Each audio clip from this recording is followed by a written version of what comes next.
Chapter 9, The Whole World on Fire. She spoke to him, and he understood her. What the girl said was, "Ulysses, come here, Ulysses." And without thinking, he moved toward her. "It's okay," she said, and he believed her. It was astonishing. Everything was astonishing. The setting sun was illuminating each blade of grass. It was reflecting off the girl's glasses, making a halo of light around the girl's round head, setting the whole world on fire. The squirrel thought, when did things become so beautiful? And if it has been this way all along, how is it that I never noticed before? "Listen to me," the girl said. "My name is Flora." "Your name is Ulysses." "Okay," thought the squirrel. She put her hand on him. She picked him up. She cradled him in her left arm. He felt nothing but happiness.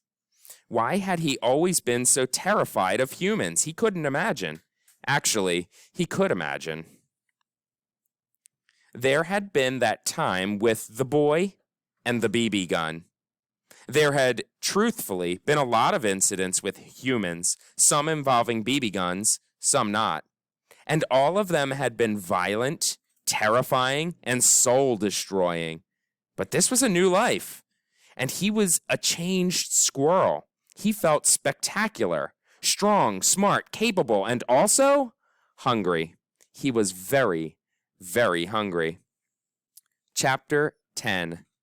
Squirrel Smuggling. Flora's mother was in the kitchen. She was typing. She wrote on an old typewriter, and when she pounded the keys, the kitchen table shook, and the plates on the shelves rattled, and the silverware in the drawers cried out in a metallic kind of alarm.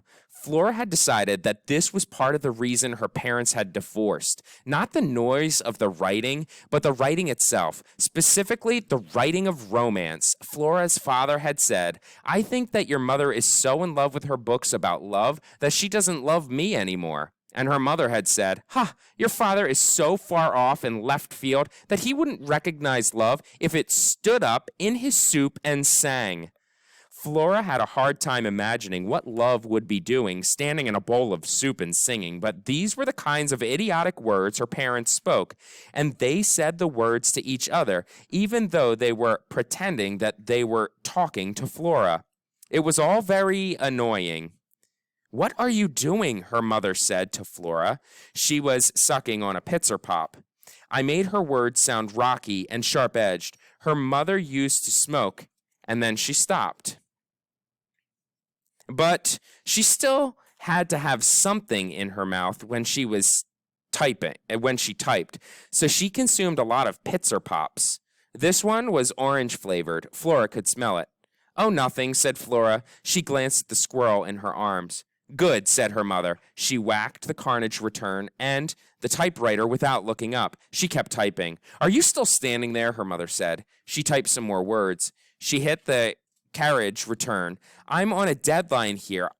It's hard to concentrate with you standing over me, breathing like that." "I could stop breathing," said Flora. "Oh, don't be ridiculous," said her mother. "Go upstairs and wash your hands. We're going to eat soon." "Okay," said Flora. She walked past her mother and into the living room, still carrying Ulysses in the crook of her arm. It didn't seem possible, but it was true. She had smuggled a squirrel into the house, and she had done it right under her mother's nose, or behind her back, or something. In the living room, at the base of the stairs, the little shepherd dress lamp was waiting, a pink-cheeked smirk plastered on her face. Flora hated that little shepherd dress. Her mother had bought the lamp with her first royalty check from her first book, On Feathered Wings of Joy, which was the stupidest title for a book that Flora had ever heard in her life. Her mother had sent away to London for the lamp. When it had arrived, she unpacked it and plugged it in, and then she clapped her hands. "Oh, she's so beautiful. Isn't she beautiful? I love her with all my heart." Flora's mother could never call Flora beautiful. She never said that she loved her with all her heart. Luckily, Flora was a cynic and didn't care whether her mother loved her or not. "I think that I will call her Mary Ann," her mother had said. "Mary Ann," said Flora. "You're going to name a lamp?" Mary Ann Shepherdress to the lost, said her mother. Who's lost exactly? Said Flora. But her mother hadn't bothered to answer that question. This, Flora said to the squirrel, is the little shepherdress. Her name is Mary Ann. Unfortunately, she lives here too.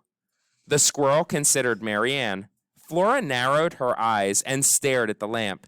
She knew that it was ridiculous, but sometimes she felt as if Mary Ann knew something that she didn't know, that the little shepherdress was keeping some dark and terrible secret. You stupid lamp, said Flora. Mind your own business. Mind your sheep. Actually, there was just one sheep, a tiny lamb curled up at Mary Ann's pink slippered feet. Flora always wanted to say to that little shepherdress, if you're such a great shepherdress, then where are the rest of your sheep, huh?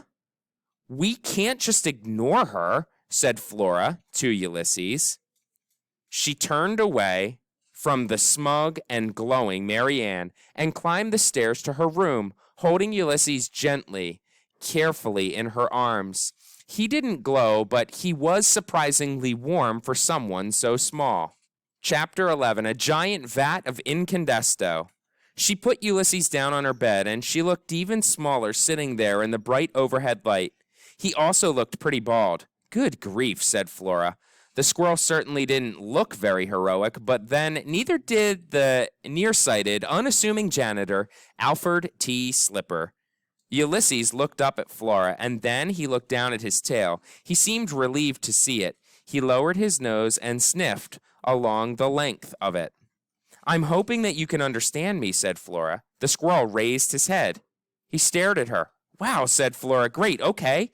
I can't understand you, and that's a small problem, but we'll figure out a way to communicate, okay? Nod at me if you understand what I'm saying like this. Flora nodded, and Ulysses nodded back. Flora's heart leaped up high in her chest. I'm going to try and explain what happened to you today, okay? Ulysses nodded his head very fast.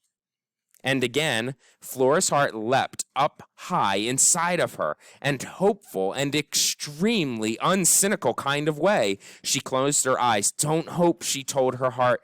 Do not hope, instead observe. Do not hope, instead observe was a piece of advice that appeared often in Terrible Things Can Happen to You. According to Terrible Things, hope sometimes got into the way of action. For instance, if you looked at the elderly Aunt Edith choking on a piece of steak from the all-you-can-eat buffet, and you told yourself, man, I sure hope she's not choking, you would waste several valuable, life-saving, Heimlich maneuver-performing seconds. Do not hope, instead observe, were the words that Flora, as a cynic, had found useful in the extreme. She repeated them to herself a lot. Okay, said Flora. She opened her eyes. She looked at the squirrel. What happened is you got vacuumed, and because you got vacuumed, you might have powers. Ulysses gave her a questioning look. Do you know what a superhero is? The squirrel continued to stare at her. Right, said Flora. Of course you don't. A superhero is someone with special powers, and he uses those powers to fight the forces of darkness and evil, like Alfred T. Slipper, who is also in Candesto. Ulysses blinked several times in a nervous kind of way. Look, said Flora. She grabbed the illuminated adventures of the amazing Incandesto off her desk. She pointed at Alfred in his janitor uniform. See, she said, this is Alfred, and he is an unassuming, nearsighted, stuttering janitor who works cleaning the multi-floor offices of the Pawtucket Life Insurance Company. He lives a quiet life in his studio apartment with only his parakeet, Dolores, for company. Ulysses looked down at the picture of Alfred and then up at Flora. Okay, said Flora. So one day, Alfred takes a tour of Incandesto, cleaning solution factory, and he slips, Alfred T. Slipper, get it? Into a giant vat of Incandesto, and it changes him. And so now, when there is a great crisis, when malfeasance is apparent, Alfred turns into... Flora flipped through the pages of the comic and stopped at the panel that showed the glowing, powerful Incandesto. Incandesto, she said. See? Alfred T. Slipper becomes a righteous pillar of light, so painfully bright that the most heinous villain trembles before him and confesses. Flora realizes that she was shouting the tiniest bit. She looked down at Ulysses. His eyes were enormous in his small face. Flora tried to sound calm, reasonable. She lowered her voice. As incandesto, she said, Alfred sheds light into the darkest corners of the universe. He can also fly. Also, he visits the elderly. And that's what a superhero is. And I think you might be one too. At least, I think you have powers. So far, all we know about you is that you're really strong. Ulysses nodded, and he puffed out his chest. Flora, her mother shouted, get down here. Dinner is ready. But what else can you do? Said Flora to the squirrel. And if you are truly a superhero, how will you fight evil? Ulysses furrowed his brow. Flora bent down. She put her face close to his. Think about it, she said. Imagine what we might be able to do. Florabelle, her mother shouted. I can hear you up there talking to yourself. You shouldn't talk to yourself. People will hear you and think that you're strange. I'm not talking to myself, Flora shouted. Well, then with whom are you speaking? A squirrel. There was a long silence from down below. And then her mother shouted, That's not funny, Florabelle. Get down here right now.